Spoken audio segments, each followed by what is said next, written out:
O eto pa po mga kababayan, meron din pong mga pumapalag na mga security, no? Dahil dinadawit daw sila ni alias Totoy. Oh, sa Bueros. Live mula sa ano ko, iatras ko ha. Oh, banat! demanda ng negosyante si Atong Ang whistleblower na si alias Totoy. Kinikikilan daw siya ni Hindi ito yun. Ito yata eh. Abogado na si Attorney Lord. Asan ba yung apat na yun? Nasa ilalim. Sorry, ito. kaso ng missing sa Bueros. Ayan.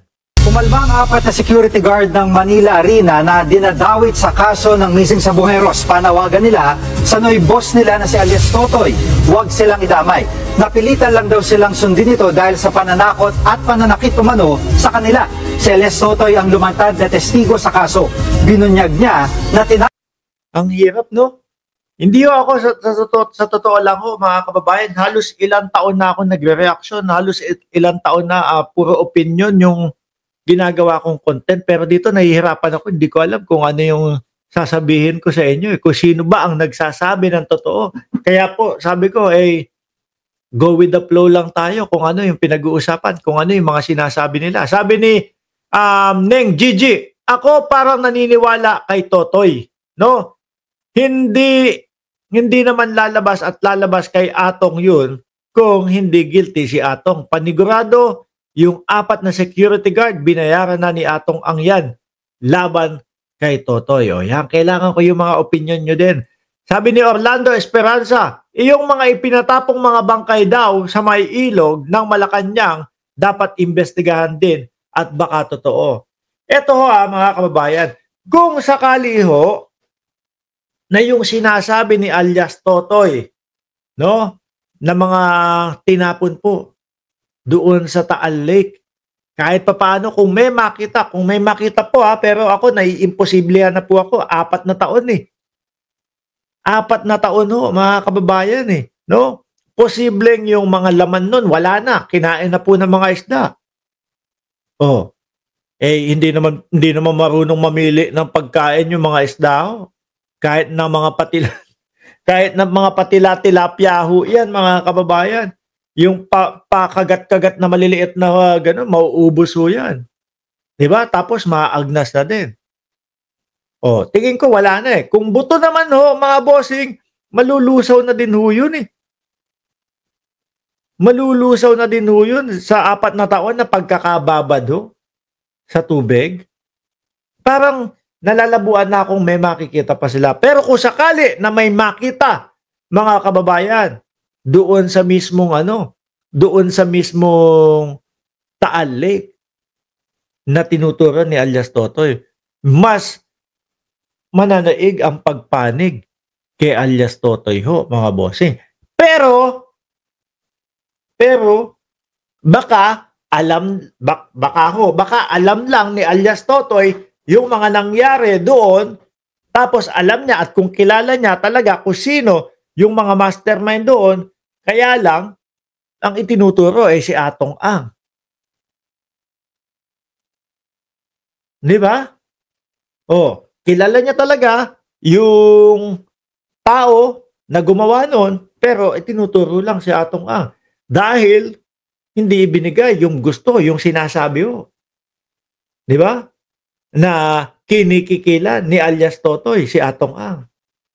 Kaya siya ngayon ang tinuro. Madami po no? Hanggat hindi lalong naiimbestigahan at lalong lumalim ho, mga kababayan, yung investigasyon dito. Mahirap pong maniwala sa isang tao lang Kaya tayo gigitna lang po talaga. Sabi, tapos pumutok pa yung Taal, lalong matatabunan nyo. Correct ho, mga bossing. Yan pong lava.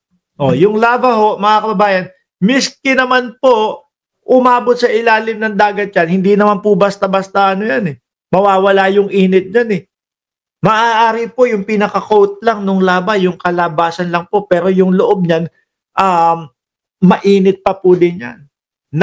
Nag-aalab pa din ho yan. So, posible na kung madaanan yung mga bangkay, dahil nga ang sinasabi, itinali sa sa sako na may lamang buhangin para hindi umalsa, hindi umangat.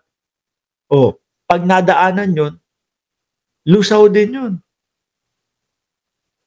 pakainin sila ng tawilis at tilapia galing sa Taal, sabi ni Balong Balong. Sabi ni Leobino Reyes, nagsalita na si alias Totoy, bakit ayaw nilang maniwala, imbitahan nila, takot sila, di ba? Ayan, nagsampa nga ng kaso si Atong Ang. Magaling sumipsip si Atong Ang, kahit sino po ang presidente, may negosyo niya. Tuloy. Tapon sa Taal Lake ang bangkay ng mga sabungero. Ang 4 na security guard naman ay kabilang sa 6 na inaresto noong 2023 dahil sa kasong kidnapping at serious illegal detention. Pansamantala silang nakalaya ng payagang makapagpiyansa pero binawi ito ng Court of Appeals kaya posibleng ipa-aresto ulit sila. Papahagilap na naman. Kapag pera ang usapan, mabubura ang ebidensya. Maraming nabubulag sa pera dapat din.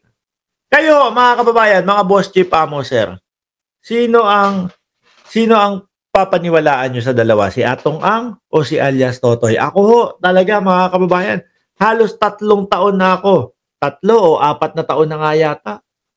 O may 5 taon na nagkukomento. Puro ganito yung ating topic. Pero hirap na hirap po ako kung sino yung paniniwalaan sa kanilang dalawa. Sabi ni Lynn Mariano, for me, baka mga skeleton na lang ang mga tinapon ng mga taong pinatay na sabungero sa Taal Lake. Sabi ni Joselito Garcia, nagbanta na yan si Atong Ang. Malabo pa ba na hindi siya? Sabi ni Chi ng Cereza Force, tumawa lang. Tuloy. Hypothetically speaking, na hinihingan talaga ng pera ni Totoy si Atong Ang. Napakalaking tao at mapower ni Atong Ang. Bakit hindi niya ireklamo si Totoy para makulong? Mas mauna pang magreklamo. Alias Totoy, pinaniniwalaan ko, boss. Sabi ni Neng, kamali. Ano daw? Hindi mabibigyang hustisya kung maraming makapangyarihang taong involved. Yung paghagilap doon sa mismong tinutukoy na lugar ni alias Totoy, kailangan din mangyari yun. Baka sakali na may makita ho. Di po ba? Kapag kami nakita doon, talagang mas lalakas po ang paniwala kay alias Totoy, mga bossing.